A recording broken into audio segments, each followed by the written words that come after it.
Hey everybody, it's Ron from Pick Dawgz, and this is Ron's Rundown. We're going to go over 10 college football games for Saturday, November 25th, 2023, in Week 13 of the college football season. Now, if you like what you see, make sure to give this video a big thumbs up and subscribe to our channel. Don't forget to put your college football picks in the comments section below. And if you're looking for my best bets, you can find those at the Premium Picks tab at pickdawgz.com. Alrighty, let's get into it. Here are the games for Saturday in college football. First up, we see probably the game of the week in college football for Saturday. It's going to be Ohio State and Michigan. Number 2, Ohio State against number 3, Michigan. This one, 12 p.m. Eastern on Fox. We see Michigan as a small favorite. Total right around 46.5 points. Now, we took the under in the Ohio State-Penn State ball game. That was 20-12 final score, going well under the number. We took the under in the Michigan-Penn State game, which was a couple of weeks ago, 24-15 final score, again under the number. I like the under in this game as well between two of the best defenses in the country. Yes, both of these offenses have had pretty big second halves and overall seasons, but I still think the defenses are the best units on the field in this matchup. Michigan giving up 3 yards per carry on the ground. Ohio State 3.3. Two of the best secondaries in college football. Teams that get after the quarterback. Michigan earning sacks on 9.7% of their opponents' passing plays. I think we see a very low-scoring game. I think we see a competitive game. Like I said, game of the week in college football. A game that has a lot of playoff implications. I think we go under the number, so give me the under in Michigan, Ohio State. Next up, we see Houston and UCF. This one's going to be 12 p.m. Eastern on Fox Sports 1. I've mentioned a few times, I think Houston and BYU are the two weakest teams in the Big 12 this season. We've seen Houston lose a lot of blowout losses in Big 12 play. I mean, just last week against Oklahoma State, they played well in the first half, but ended up losing that game by 13, 43-30. A couple of weeks ago against Cincinnati, a 10-point loss, 24-14 at home. Those were 2 home games for Houston.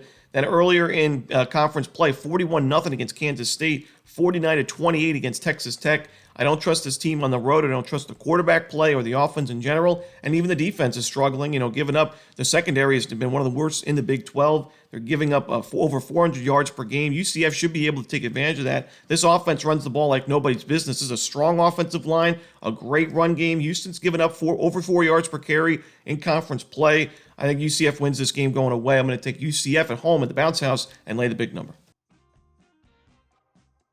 Next up, it's Texas A&M taking on LSU. This one also 12 p.m. Eastern. It's going to be on ESPN. I think when people looked at the schedule going into this season, this was a game that people thought may have some playoff implications, but while that's no longer the case, it does have a lot of Heisman Trophy implications for Jaden Daniels, who's right in the mix there with Bo Nix and a few other players in terms of the odds right now, and a win here and a strong performance offensively will certainly help his chances. And I think he gets there. I mean, Jaden Daniels and this offense has been able to move the ball and score points against every team they faced. Even in the losses against teams like Ole Miss and Alabama, they still put up 28 and 49 points in those ball games with just under 500 yards and over 600 yards of offense. And Daniels on the ground, 1,000 yards rushing, 10 rushing touchdowns, 36 passing touchdowns, over 3,500 passing yards with only 4 interceptions. He's been exceptional this season. The defense has been the problem for LSU. But against Texas A&M, the offense I don't really trust, and the defense, it hasn't been the sharpest in the second half of the season. When we saw Texas A&M give up over 500 yards to Ole Miss in a 38-35 loss,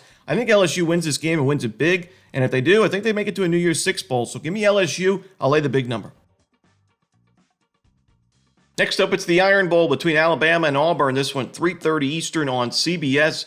This is one of those games and rivalries where you just throw the statistics and numbers out the window. They don't really matter as much as while it's been a disappointing season for Auburn and Alabama's playing really well in the second half of the year. I still think this is going to be a competitive ball game, and we're getting a lot of points with Auburn, the home team. The home team has done really well in this series as of late. In the last 11 meetings, the home team is 9-1-1 against the number. Auburn's defense has been solid. The offense has been tough to watch at times this year. I mean, just last week we saw them lose outright to New Mexico State 31-10. And, that's a horrible loss for Auburn to take, but it won't matter if they come out here and win this game outright against their big rivals in Bama in this Iron Bowl. I think we see a close game. I think Alabama's defense, one of the strongest in the SEC, but the offense not explosive enough to cover a big number like this. I know as of late we've seen Alabama's offense start to pick it up, but that was games against Chattanooga and LSU and Kentucky teams. I think they're either some of the weaker teams defensively in the SEC or obviously an FCS opponent in Chattanooga. I'm going to go with the points here with Auburn. I think this is a closer game, probably a single-digit game. I think Alabama wins, but I think Auburn covers. Next up, we see Arizona and Arizona State. This one's going to be 3:30 Eastern. It's going to be on ESPN. in conference play, we found so many value spots with Arizona. We saw that against Washington and USC, where they were the big-time underdogs. They were able to cover that in both of those games, even though they lost outright. And then we've seen them now go on a 5-game win streak, and they beat up Washington State 44-6. They beat Oregon State by 3, UCLA by 17 points. They took down Colorado at Colorado 34-31, and then beat Utah 42-18. But now we see Arizona in a very unfamiliar role, laying double digits on the road. We haven't seen that this season with the Wildcats. And while I'm really impressed with this team, I'm not ready to lay this many points with them on the road. Arizona State's defense is strong. It's a lot better than what we saw against Oregon. That's just a very good Oregon team. But overall, Arizona State's defense has been one of the best in the Pac-12. Pretty good against the run, decent against the pass. The offense is tough to watch at times, but we still saw them move the ball for over 300 yards against Oregon. So I do think that there's a path there. The offensive line's not too shabby. The run game, when it gets going, we saw 6 yards per carry last week. We saw 6 yards per carry against Washington State. I think Arizona State does enough in this game to cover the number. I think, like I said, we find so many value spots with this team, but not many spots we've had to lay this many points, especially on the road. And the home team has been strong in this series against the number. So give me Arizona State. I'm going to take the points. Next up, we see Arkansas State taking on Marshall. This one's going to be 3:30 Eastern. It's going to be on ESPN+. I think it's pretty telling when you see a team beat somebody 77-31 in your conference last week in Texas State, and then go on the road. Now you're an underdog in the next game against a Marshall team that's playing some of its worst football of the season in the second half. I think it just goes to show you that you got to be careful to overreact to one performance. And Arkansas State, while it was a really impressive showing and putting up those 77 points, they were still outgained in that ball game, 539-487, and it was really just benefiting from a lot of turnovers from Texas State. Arkansas State ended the game +4 in the turnover differential, but I still don't trust this defense, especially on the road. The defense is one of the weaker ones in the Sun Belt, and honestly, in FBS football this year. The offense has also been hit or miss. It's been solid at times like last week, but I think Marshall, while it's been a disappointing second half of the year, I still think they're the much better team. I like the fact they're at home. When you look at the schedule for Marshall, it's been pretty brutal as of late. They played at NC State, at Georgia State. Then you played a home game, but you played against James Madison, the best team in the conference by far. Then you had 2 more road games against Coastal Carolina and Appalachian State, 2 solid teams to play. On the road, we saw Appalachian State beat JMU outright. And then you played Georgia Southern at home. You won that game 38-33. You looked strong in that one. But then you had to go back on the road and play South Alabama, another really good team that beat Oklahoma State earlier this season. Goes to show you how good this Sun Belt Conference is this season. But Marshall's had a brutal schedule. Now they finally get a game against an inferior opponent at home. Senior Day, it's an important game because Marshall wins. They get in a bowl game. Arkansas State's already clinched the bowl eligibility. So give me Marshall here. I like them laying the points. We're getting a reasonable number because of that big blowout win for Arkansas State last week.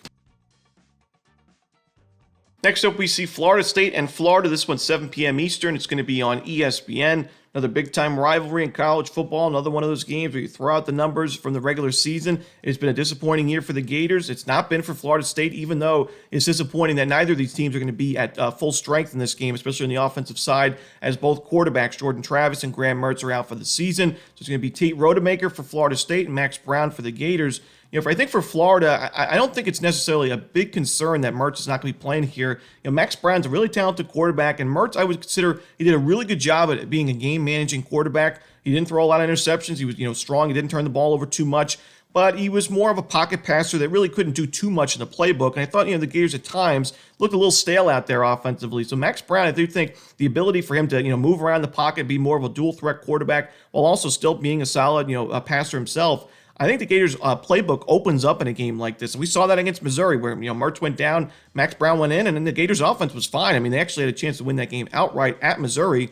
And I think the Gators are going to be able to move the ball in this game. My big concern would be Jordan Travis. I think he's more of a playmaker, more of a game changer for Florida State. And obviously, a gruesome injury. It's really disappointing to see Travis go out for the year like that. But Rodemaker, while he was solid in that game against North Alabama, and he's been solid in the backup role before when Travis has gotten injured, I just don't think, even though the Gators' defense has been really bad this season in the secondary, I don't know if he can take over a game like this, especially on the road in Gainesville, a really tough place to play. I think this will be a close game, and I think the Gators have a chance to win it outright, and I think there's value taking the points with Florida at home here, so give me Florida. I'll take them in the points. Next up, we see Clemson and South Carolina. This one's 7:30 Eastern on the SEC Network. Both these teams playing its best football down the stretch this season, both on a 3-game win streak. Clemson's wins really solid against Notre Dame, Georgia Tech, and North Carolina. South Carolina, the wins aren't necessarily amazing opponents against Jacksonville State, Vanderbilt, and Kentucky, but the defense is really improving, and that was the big red flag for this team at the beginning of the season and the beginning of SEC play. They went on a stretch with a 4-game losing streak against Tennessee, Florida, Missouri, and Texas A&M, where they gave up 41, 41, 34, and 30. But like I said, that defense really sharpening up in the second half of the year. To me, this is going to be a close game. I just don't know if I trust Clemson's offense to be potent enough to go on the road and cover this big number with how well South Carolina is playing as of late. I think it's going to be a pretty close game. I don't think South Carolina wins the game outright, but I do think they cover the number. So give me the points here with the Gamecocks. Next up, we see Wyoming and Nevada. This one, 9 p.m. Eastern on the CBS Sports Network. This is more of a fade of Wyoming on the road than anything else. I mean, this team has just not done much of anything away from Laramie. They have a big home field advantage there. We've seen them play great football at home. We've seen them, pull off a nice upset against Texas Tech. They just blew out Hawaii 42-9. But on the road, they lost to Texas 31-10. They lost to Air Force 34-27. Boise State 32-7, and then UNLV 34-14. Mostly blowout losses away from home for Wyoming. I know those were much tougher teams, and Nevada's been one of the weaker teams in the Mountain West, but still, Wyoming is scoring 15 more points per game at home than on the road, and giving up 13 points less per game at home than on the road. I don't trust them laying a big number here in Nevada, a team that's been at least decent in conference play. They had a rough start to the year, but we saw them win outright against San Diego State and New Mexico. They were a bit competitive in that game against Colorado State and offensively against Utah State. So give me the points here with Nevada at home. And the final game we're going to talk about for Saturday's card of college football, it's Colorado State and Hawaii. This one, 11 p.m. Eastern. Colorado State needs this game for a bowl spot, for bowl eligibility. They're 5-6 right now. Well, I think they could still win this game. I don't think they're going to cover the number. I think there's just too many points to lay at Hawaii. Another team similar to Wyoming has a big home field advantage. Hawaii's been solid at home this season, picking up a few W's outright. And, even though Hawaii looked pretty, rough against Wyoming last week, 42-9, that was in Laramie. Before that, they had 2 nice wins against Air Force and Nevada, 27-13 and 27-14. Hawaii, when you look at Colorado State, this is one of the weaker defenses in the conference in the Mountain West, and the offense ain't much better. I mean, it's more one-dimensional than anything. They haven't been able to run the football at all this season. Starting to do a little bit as of late, but still 3.3 yards per carry, overall this year. Not going to get it done on the road when you're laying this many points. I think Hawaii covers. I wouldn't be surprised to see Colorado State win, but I'll take the points with the Rainbow Warriors to end the night. And that's it. Those are the games for Saturday in college football. Hope you enjoyed this video. If you did, don't forget to hit that like button and subscribe. And don't forget to put your college football picks in the comment section below. Again, if you're looking for my best bets, you can find those at Pickdawgz Premium. As always, this is Romanelli. Good luck.